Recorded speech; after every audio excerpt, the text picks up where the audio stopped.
Now let us move on to our 10th speaker for today's competition. Mr. Phanuwat from Chulalongkorn University with his topic of crime among Thai youth, such as acts of violence and dangerous driving is rising. To make parents more involved in controlling the antisocial behavior of their children, parents should be fined and even sent to prison for any crimes their children commit. Thank you very much.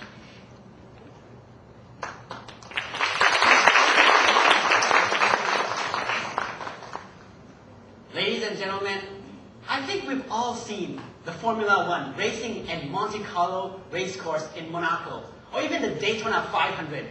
Isn't it great if we were right there on the stadium watching Michael Schumacher and Damon Hill cheering, "Yes, go, get the champions." Well, we won't have to go far over there, because now in Thailand, we have our own Monte Carlo. Right here on the public roads and highways in Bangkok metropolis. How would you like that, folks? No, I don't like it. Because I see that as a crime, as a subcategory of dangerous driving. That has more youths being involved in it. And that is why I am here to take care of this problem. And we're going to do it right now. So first of all, let's look at the cause of this problem. The first cause, very simple. The family, the love in the family. Family, the parents, let their children being taught by the media, the internet, the television, where you can watch all these wonderful choppers and all these Ferraris racing around. And what does the Thai youth do? They take that example and put it into real life and go buzzing about on the streets. Not good at all. The second problem, the second cause is the technology of cars itself. Well, I'm not blaming technology, but I'm blaming the people who took that technology and used it in a wrong way. Using cars to race instead of using cars to communicate and go back and forth. The final cause is this very simple one. The law is not effective enough. What do we do with these people? We catch them, take away their cars and license, and then what we do next? We just fine them. And after the fine is paid, go back, go ahead. And there you are, buzzing on the streets again. Isn't that great? No, not again. So, here we see the cause already, and we see the mechanism that the government has been using. So now, I'm going to show you the next one, is the effectiveness of it. What has happened is that we have, number one, youths lying covered in newspapers on the streets. Is that great? No. Waste of our future generation.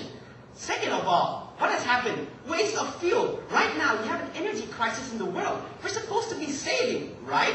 Yes. So, by taking care of these people, we lessen the cost of the fuel that these guys spend each night on the streets. So, with these two effects, we see we need a new mechanism. A new mechanism is that, first of all, we catch the youths who are doing it. And after that, what we do is we put them in jail. And what we do with the parents is the same thing. Catch the parents and put them behind the bars as well. Now, after that, they have to pay the big fine. And after they pay the fine and serve the sentence, then we let them go. Now, you may be wondering, wait, isn't that morality? Aren't you violating other people's rights just because they are using their cars? Well, I have two answers for you. First of all, you are disturbing the peace of the citizens. The time that citizens are supposed to be sleeping and dreaming of their girlfriends and boyfriends, but instead now they have to be listening to your buzzing sounds each and every night. And I say, that's not fair. They have a right to dream, to have their own sweet dream and a good night's sleep.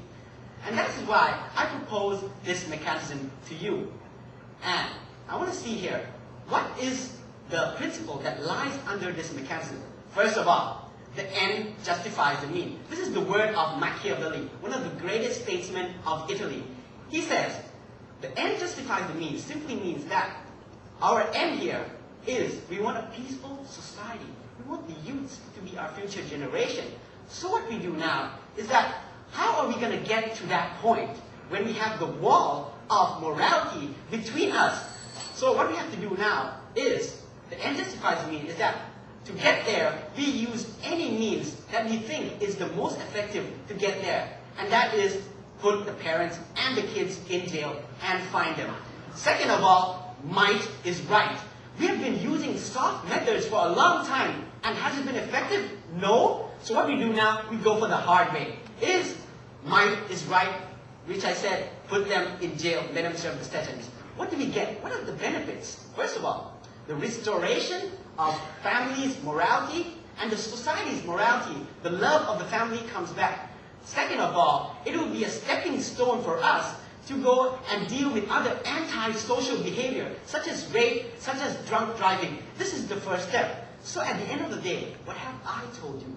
I have shown you that by using hard method, might is right, which is, I believe, putting the parents and the kids in jail, only then is the most effective way to deal with this problem. And hopefully, we won't have to see an undesirable Monte Carlo racecourse in Bangkok public roads. Thank you.